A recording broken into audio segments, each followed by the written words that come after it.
Alright, what is up YouTube? It's Arwibon here. Sorry if I sound a little funny. I have my little shiesty on because it is very cold out here right now. We got the GT08 out here. So I got my little pack here, my phone mount. This is the $650 AliExpress scooter. Very fast, rated at 50 miles an hour and about 40 miles of range, I believe. Yesterday I did a 30-mile ride and still had 2 bars of battery life left, so it's pretty good. Right now we're just gonna go riding around. I probably need to pick up some gloves right now though because my hands are freezing. So like I said, $657 after taxes, after shipping. Well, the shipping might have been free, but on AliExpress you got to be careful because there are a few on there that say they're going for about 400 bucks, maybe even a little bit less for the same scooter, but there's no reviews on them. So you got to be careful. You don't want to get scammed. Make sure you see a bunch of reviews for the scooter on there. There's a lot of options out there for the same scooter, but this was the cheapest one I found with reviews. So I hopped on it, and like I said, $657 out the door. Took about a month to come in. Came all the way from China, of course. But other than that, you cannot beat it. This is the best bang for your buck. Without damaging your wallet, because the other ones, like the Wolf King GTR, a bunch of other ones, they're going for about $3-4 grand, probably even a little bit more. This is the best bang for your buck. What I really want to get myself is an electric unicycle. I would love to get one, but they are pretty pricey. Eventually though, I will be getting one, but for right now, this thing is just so much fun. The fastest I've gotten it to was 45 miles an hour, but I had to let off because I started getting some speed wobbles and I don't have the right gear on. Ooh, I put the dual motor on because I had to ride on the street. Oh man, my hands are freezing. Jesus. Oh man, I should have worn gloves. I didn't think it was going to be this cold. I was just out riding yesterday. I did a 30-mile ride yesterday and God, it was not like this. It was actually pretty humid. The rest of me is okay, it's just my hands. This scooter is a lot of fun though. I'm just trying to go ride around, ride some random spots. Yeah, like I said, 45 miles an hour, but I gotta get that stabilizer. I currently weigh 158 and I'm 6 feet tall. I do get the speed wobbles and it's pretty scary.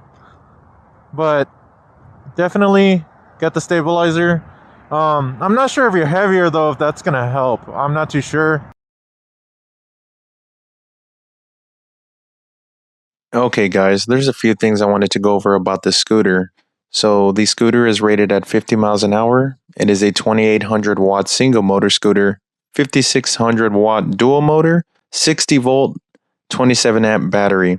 It is rated for 40 miles of range, but I believe it to be a little bit higher as I got to 30 miles and it still had 2 bars of battery life left. But that was also after I fully charged it. I left the scooter sitting for about a couple of weeks. So had it been fully charged, I feel like I can go on a lot longer. We also have 11-inch all-terrain tires on the scooter with front and rear suspension. Charging time takes about 8 to 10 hours.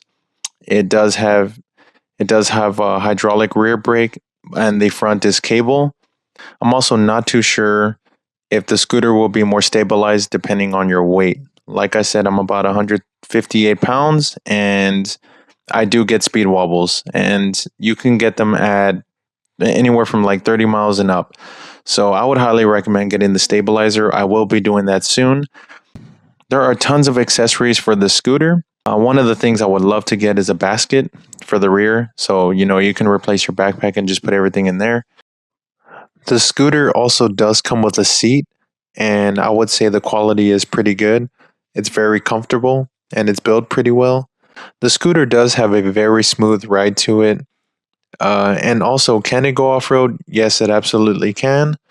Now, one thing to note is do not be surprised when you get a lot of creaking from your suspension in the very front.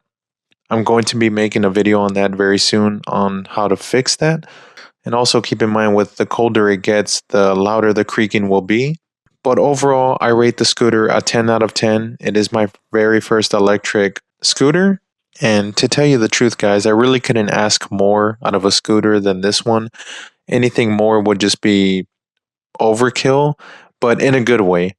I would say that everything else would just be a plus. You know, a lot of other scooters out there that cost a lot more, they do have all the bells and whistles, you know, better tires, better front suspension, better handling.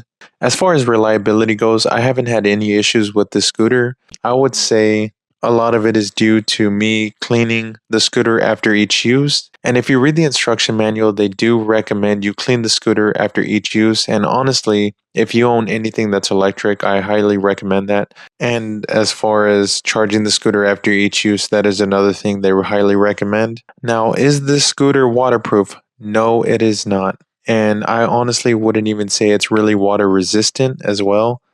Just don't take any risk in the rain or throw a puddle or even washing it. What I've been using is just a microfiber towel and a cleaning chemical, and I spray the towel first, and then I just wipe the scooter wherever it's dirty, and I do a very deep clean. That is honestly the best way I would say to clean it. And honestly, in the instruction manual, they recommend just to use soap, water, and a rag. Now, as far as the lights go on the scooter, let's talk about the LEDs on the side. I love those. That's my favorite part about the scooter. I'd say exterior wise, the orange lights. The headlamp, I feel like it works pretty good. Could it be a little brighter? Yes, but at the same time, you can just kind of add your own. It does get the job done. And the taillights work very good as well. And the brake light, I like that it blinks over and over to signal that you're braking. Now, as far as the blinkers go, I think they work pretty good. You have two in the rear. And for people that are behind you, they're going to see, you know, these bright yellow LEDs. But for people that are in front of you, those same blinkers on the front part of the plastic, they have these blue arrows pointing in the left and the right side. And they just eliminate the solid blue color. So I'm not too sure if that you can really see that well at night. So maybe you might want to think about adding some aftermarket ones. Other than that, I feel like I've gone through just about everything I can think of in this video. If you have any further questions, be sure to leave them in the comments. Like and subscribe. Still a small channel, trying to grow. But I will see you on the next one, guys.